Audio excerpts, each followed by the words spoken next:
5 equal resistance, each of resistance R are connected as shown in the figure. A battery of voltage V is connected between A and B. The current flowing in A, F, C, E, B. बच्चों हमें current flow करना है। सबसे पहले अगर circuit को अपन ध्यान से देखें तो ये सर्किट 1 2 3 4 5 रजिस्टर लगा हुआ है। कहीं ये व्हीटस्टोन ब्रिज तो नहीं बन रहा है, एक बार फाइंड कर लेते हैं। देखिए अगर लेट से हमने ए और बी के बीच में एक बैटरी वी वोल्ट का कनेक्ट किया है तो करंट फ्लो करेगा। करंट के पास दो पाथ है, एक इधर और एक इधर।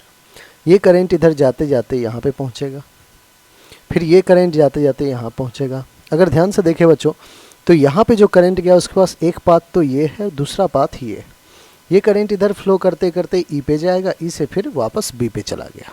ठीक है, अब यहाँ से देखिए ये करंट जो सी पे पहुँचा है, सी के पास दो पाथ है। एक तो सी पे दो पाथ है, एक तो इधर से करंट आएगा आएगा आएगा फिर ई पे आएगा, ई से बी। दूसरा है इस डायरेक्शन में। अगर इस सी से डी वाले रजिस्टर को देखें बच्चों तो दोनों डायरेक्शन में इसमें करंट फ्लो करना शुरू कर दिया, जो कि पॉसिबल नहीं है ना।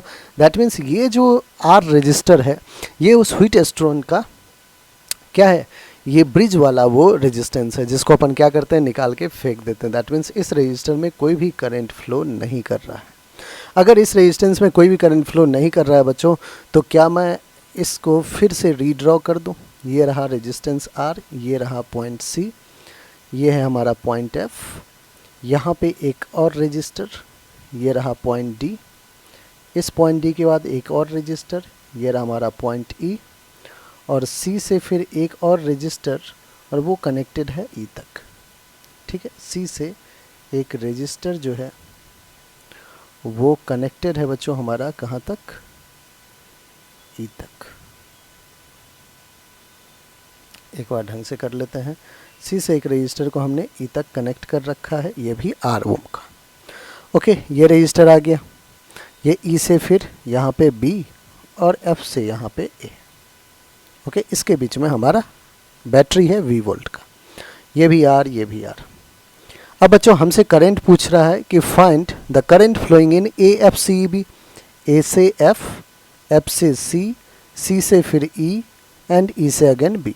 मतलब इस आर्म में कितना करंट फ्लो कर रहा है ये बताना है।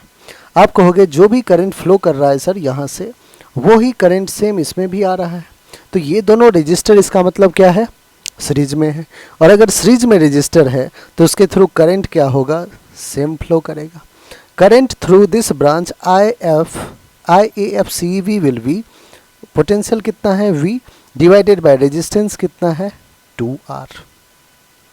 ठीक है, I क्या हो जाएगा V upon R equivalent. R equivalent क्या है R plus R, that will be 2R। तो करंट कितना फ्लो करेगा V अपॉन 2R। ठीक है बच्चों, अब कहोगे कि सर पोटेंशियल V है। ठीक है, क्या आपको कैसे पता चल गया कि ये पोटेंशियल V ही होगा, V वोल्ट का तो बैटरी है। बच्चों इसको आप रीड्रॉ सर्किट को ढंग से कर सकते हो।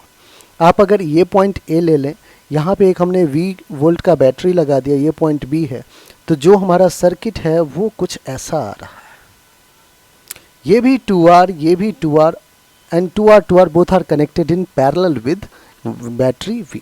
आप देखें बच्चों ध्यान से, तो ये तो वही व्हीटस्टोन ब्रिज हो गया ना। व्हीटस्टोन ब्रिज का कैसे अपना सर्किट बनता था, ऐसे बनता था, फिर एक ऐसे, फिर एक ऐसे, फिर एक ऐसे, और यहाँ हमने एक बैटरी कनेक्ट कर दिया, यहाँ हमने वी वोल्ट की बैटरी कनेक्ट कर दिया।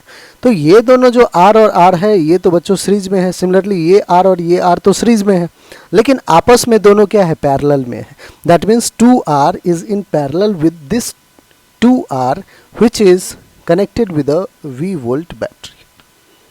इसलिए हमने लिख दिया I is equals to V, तो सेम ही है क्योंकि पैरेलल है तो पोटेंशियल सेम होगा, तो V डिवाइडेड बाय रेजिस्टेंस कितना है 2R। तो करंट हमारा क्या आ गया V अपॉन 2R, जो कि ऑप्शन नंबर 2 है। ऑलराइट।